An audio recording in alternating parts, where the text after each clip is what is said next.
ডুয়ার্সের চা বলায় জোর কদমে প্রচার চালাচ্ছে তৃণমূল কংগ্রেস। সোমবার ডুয়ার্সের নাগরাকাটা বিধানসভা কেন্দ্রের তৃণমূল কংগ্রেসের প্রার্থী সঞ্জয় কুজুরের সমর্থনে কর্মী সভা করলেন এসসি এবং ওবিসি সেলের জেলা সভাপতি তথা জলপাইগুড়ি বিধানসভা কেন্দ্রের তৃণমূল কংগ্রেসের প্রার্থী কৃষ্ণ দাস। এদিন ডুয়ার্সের মাটিয়ালি ব্লকের টিয়াবন সংলগ্ন একটি বেসরকারি রিসর্টে কর্মী সভার আয়োজন করা হয়, যেখানে উপস্থিত ছিলেন বিভিন্ন চা বাগানের 5 জন করে প্রতিনিধি। সেখানে তৃণমূল কংগ্রেসের প্রার্থীকে জয়ী করতে ভোট প্রচারের নির্দেশ দেওয়া হয়।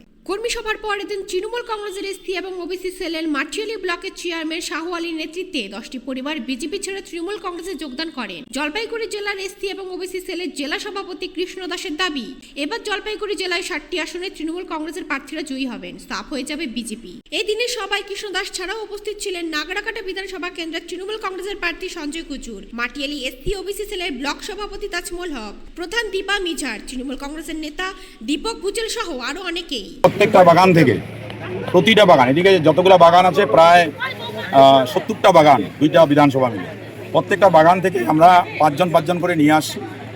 মানে যারা নেতৃত্ব দেওয়ার ক্ষমতা আছে সবাই মিলে ঐক্যবদ্ধভাবে এখানে বসলেন। এরা হচ্ছে যাদের রাজনৈতিক ক্ষমতা এতটা আছে, কিন্তু অনেক সময় আমাদের নেতৃত্ব এদেরকে সেইভাবে সম্মানটা দিত না। এই জায়গায় অনেকের ভিতরে দুঃখ আছে। যেমন আমার সঙ্গে দীপক দাস ভালো একজন নেতৃত্ব, প্রধানও ছিলেন এবং খুব ভালো মানুষ। আরেক প্রধান আমার পাশে বসে আছেন। এরকম অনেক আছেন যারা কাজ করতে যায়, যারা মন খুলে কাজ করতে যায়। তাদেরকে নিয়ে সবাইকে নিয়ে বসলাম এবং খুব ভালো সারা, সবাই কাজ করবে। নাগরাকাটা আমাদের ভালো রেজাল্ট করবে, আমাদের জিতবেই। ভালো রেজাল্ট বলতে জিতবেই, ভালো রেজাল্ট করে জিতবে। মালবাজারও আমাদের জিতবে, এই কর্মসূচি আমাদের ছিল। এবং আগামী দিন আমাদের পরিষ্কার একটা বার্তা, আমরা এখানে রাজবংশী, আদিবাসী, নেপালি, মুসলিম, বাঙালি, নমশূদ্র সবাই এক। আমাদের ভাষা আলাদা হতে পারে, আমাদের আত্মা এক, আমাদের প্রত্যেকেরই আমাদের মন এক। আমাদের প্রত্যেকের মধ্যে যে রক্ত বইছে সেটা লাল রং। যখন আমরা একটা পেশেন্টকে যখন আমরা রক্ত দিই তখন আমরা ভাগ করি না। এই পরম্পরা, ঈশ্বরের যে এই মানে কৃপা দান আজকে কিন্তু নেপালির রক্ত আলাদা দেয়নি, রাজবংশীর আলাদা দেয়নি। এটা আমরা বার্তা দিতে চাই।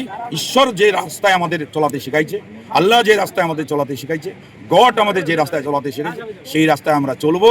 মমতা বন্দ্যোপাধ্যায়কে আমরা আরও শক্তিশালী করব এবং তৃণমূল কংগ্রেস এখানে জয়লাভ করবে। আর এই এলাকার অনেক অসুবিধা আছে, সেই অসুবিধা আমি বললাম যে জোরের সঙ্গে আমি তুলে ধরবো এবং সেই অসুবিধা কী করে সমাধান করতে হয় সেই অসুবিধা আমরা সমাধান করব।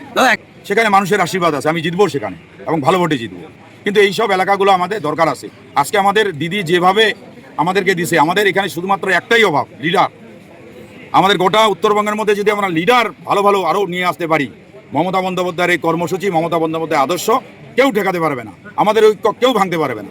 তাই আমি এই প্রয়াস চালাই যাচ্ছি, একদম সকাল থেকে শুরু করে রাত 12টা অবধি আমি পুরা প্রচার করতেছি। দলীয় কোনো নির্দেশ রয়েছে মানে 7টি আসনে যাতে আপনার? একদম আমাকে সেইভাবে দায়িত্ব দিছে, বলছে যেখানে যেখানে তোমার লোকজন আছে, যেখানে তোমার দ্বারা সম্ভব সেখানে তুমি কাজ করো, সেটা আমি কাজ করছি। ওকে দাদা।